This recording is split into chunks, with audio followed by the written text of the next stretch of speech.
Car कशिश news के सुप्रभात में स्वागत है आपका। मैं काशिफ मलिक। बढ़ते हैं खबरों की तरफ। कांग्रेस के दो उम्मीदवारों के नाम पर मुहर लग गई है। किशनगंज कटिहार के उम्मीदवारों का नाम फाइनल हो गया है।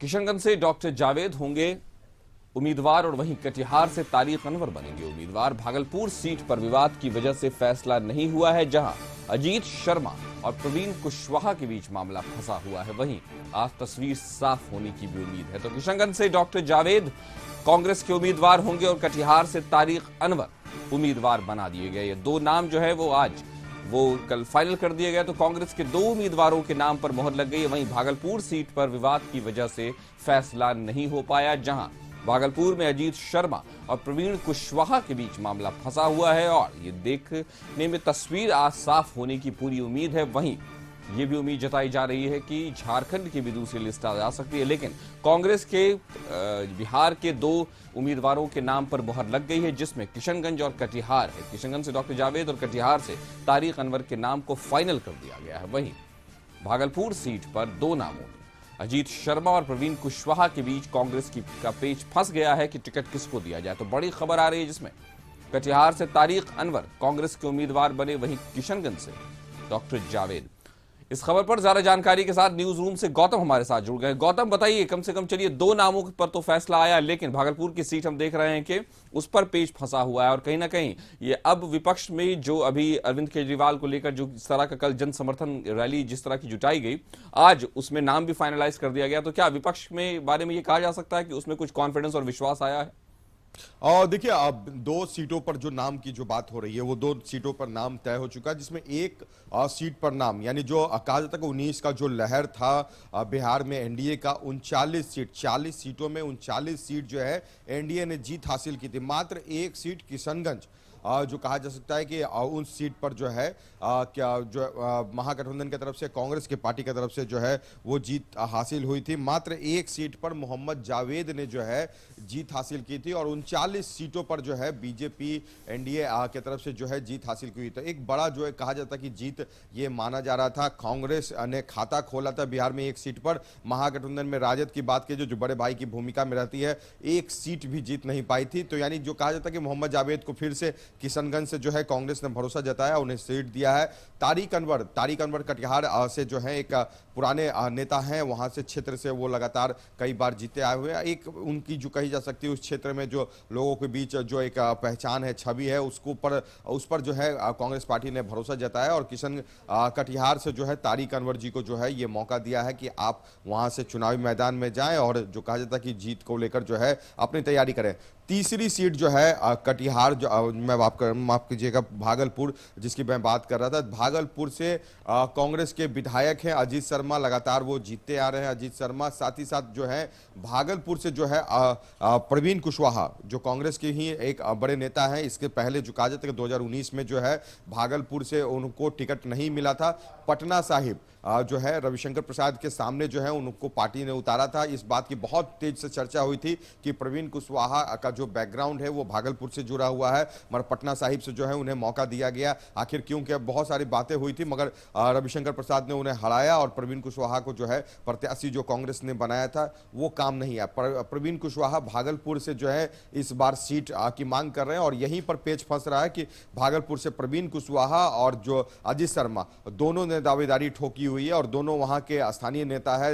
विधायक अजीत शर्मा रह चुके हैं और अभी वर्तमान में भी हैं इसे, और प्रवीण कुशवाहा जो है वहां से जमीनी स्तर से जुड़े हुए नेता, कांग्रेस के जो है बिहार प्रदेश कांग्रेस के जो नेता हैं, तो इस कारण से जो है उन्होंने अपनी दावेदारी वहां पर ठोकी। तो एक जो इस बात पर फैसला होना है वो हो जाएगा, क्योंकि दूसरे चरण में जो नामांकन की तिथि है वो 4 अप्रैल से लेकर 8 अप्रैल तक है और ये नामांकन की तिथि घोषित होने से पहले जो कहा जाता कि ये उम्मीदवार को लेकर जो है ये पार्टी को फैसला कर लेना कि आखिर दोनों नेताओं में जो दावेदारी ठोकी जा रही, किन की दावेदारी ज्यादा महत्वपूर्ण है, जो पार्टी को जीत दिलाने के लिए या जो कहा जाता है कि एनडीए के उम्मीदवार के पर जो है वो जीत को लेकर जो है वो भारी पड़ सकते हैं। पार्टी का यह फैसला होगा, जल्द हो जाएगा। तो एक जो है महागठबंधन में जो है एक सीटों को लेकर जो कहा जाता कि जो घोषणाएं होनी शुरू हुई, हालांकि बहुत समय लेट से जो है ये घोषणा हो रही, इन चीज़ों को लेकर काफ़ी विवाद हुआ, सीटों को लेकर, बंटवारे को लेकर, जो कहा जाता कि गठबंधन धर्म का पालन नहीं हो रहा, इन तमाम चीज़ों का बातों का जो है वो राजनीतिक गलियारों में चर्चा है। तो यानी एक जो है अब शुरुआत हो चुकी है, कुछ बातें अब जो कहा जाता कि सीटों की घोषणाओं से जो जुड़ी हुई थी, अब वो सीटों की घोषणा से नहीं, कैंडिडेट उतारने को लेकर जो है अब वो विवाद पर आ चुके हैं। तो लगातार जो धीरे धीरे आगे बढ़ रहा है, सिलसिला भी आगे बढ़ रहा है, और लोकसभा चुनाव 2024 का जो है पहला चरण का मतदान जो है वो होने वाला, और दूसरे चरण के मतदान में नामांकन या तमाम प्रक्रिया जो है उनमें जो है पार्टी के नेताएं लगे हुए तो हैं। फिलहाल हमने ये देखा है कि कांग्रेस ने अपने 2 सीटों पर, कटिहार और किशनगंज में अपने जो दावेदार है उनके नाम घोषित कर दिए। फिलहाल भागलपुर में पेश बताओ। गौतम, आप हमारे साथ बने रहेंगे। पीएम मोदी बिहार में करने जा रहे हैं चुनावी रैली का आगाज। वहीं जमुई में 4 अप्रैल को पीएम मोदी की रैली होनी है। रैली को लेकर एनडीए कार्यकर्ताओं में उत्साह का माहौल है। एनडीए के कार्यकर्ता अभी से ही तैयारियों में जुटे हुए हैं। तो जमुई में 4 अप्रैल को प्रधानमंत्री मोदी की रैली होनी है, यानी बीजेपी ने भी जमुई में 4 अप्रैल को पीएम मोदी की रैली के साथ ही अपनी जबरदस्त, जिसको कह सकते हैं, प्रचार अभियान उसने शुरू कर दिया है। तो कार्यकर्ताओं में उत्साह का माहौल है। एनडीए के कार्यकर्ता अभी से ही तैयारियों में जुटे हैं।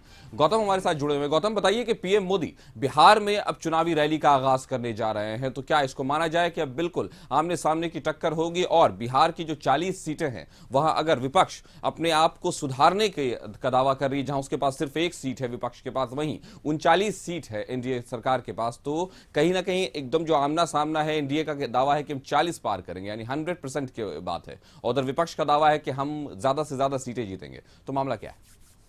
और देखिए 19 की चुनाव और 24 की चुनाव की अगर बात कर ली जाए तो लगातार जो है राजनीतिक समीकरण की अगर बात करें तो उसमें उतार चढ़ाव देखने को मिला। देश में जो बदलाव हुए, कुछ ऐसे मुद्दों पर जो फैसले हुए, या जो उन चीज़ों पर जो कहा जाता है कार्य हुआ, जनता ने उन चीज़ों को देखा। मगर अब जो है फैसला लेने का समय है। देखिए जो लोगों की बात है, लोगों की बात को लेकर जो कहा जाता है कि अगर एनडीए की बात के लिए है तो उनका ये कहना है कि परिवारवाद, भ्रष्टाचारियों की जो है वो खात्मा चाहते हैं, और ऐसे विषयों पर जो है फैसला चाहते हैं जिसलिए उन्हें पूर्ण बहुमत मिले, और बहुमत का जो आंकड़ा हो उसमें किसी तरह का विरोध विपक्ष की तरफ से ना हो। जिन्होंने देश के विकास में, जो उनका कहना है कि देश विकास में अभी तक जो है उन्होंने रोड़ा डालने का काम किया, कई ऐसे विषय थे जिस पर फैसला हो जाना चाहिए था, बहुमत थी यूपीए की गवर्नमेंट के पास, मगर वो चीज कार्य नहीं हुए।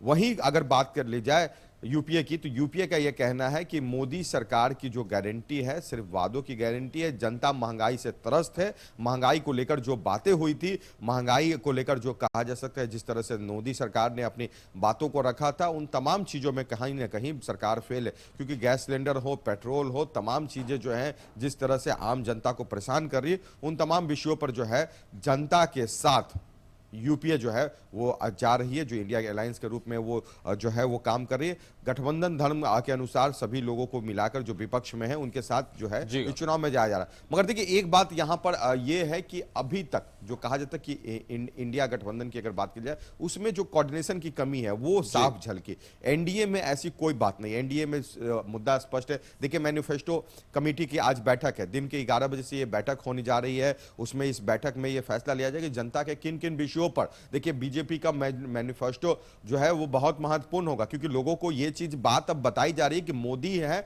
तो मुमकिन है, और मोदी जो कहते हैं उनकी गारंटी है। यानी बातों को लेकर जो बातें कही गई, चाहे वो राम मंदिर का निर्माण हो, ये बातें बहुत चली थी। मंदिर कब बनाएंगे, समय नहीं बताएंगे, बीजेपी पे आरोप लगा था। मगर अब ये बीजेपी अब बात कह रही है कि मंदिर भी हमने बनाया, वहीं पे बनाया, और समय भी बताया कि कब बनाया। तो मंदिर को लेकर, राम मंदिर को लेकर भी जो है एक बीजेपी जो है विपक्ष पे बड़े स्तर पर हमलावर है। साथ ही साथ 370 का एक जो बात था उस पर बीजेपी साफ कह रही कि 370 को लेकर हमने कई बार कहा, मगर इन चीजों में समय जरूर लगा, मगर बीजेपी का जो स्टैंड था जिन विषयों पर उसे पूरा किए। ये है मोदी की गारंटी। आने वाले समय में इन्हीं सब कई विषयों पर जो है मोदी सरकार जो अपने मैनिफेस्टो में जो है लोगों को अवगत कराएगी। और आज दिन के 11 बजे से मैनिफेस्टो कमेटी की बैठक भी है, और इसके बाद लगभग संभवतः ये तय हो जाएगी। उसके बाद मैनिफेस्टो जो है बीजेपी की तो माना जा रहा है गौतम के प्रधानमंत्री की रैली के साथ ही बिहार में भी अब एनडीए और इंडी गठबंधन बिल्कुल आमने सामने है। बिल्कुल एनडीए में जो सीट शेयरिंग है आसानी से हो गया, लेकिन इंडिया में नहीं हो रहा, चूंकि तय है कि उनके पास सीट्स थी तो उनका जीत और हार पक्का था कि एनडीए में किसको मिलना है। इधर जो है वो सीटों का बदलाव होना था, इसलिए इधर भी देर ज्यादा लग रही है। हमारे साथ जुड़ने के लिए गौतम आपका शुक्रिया।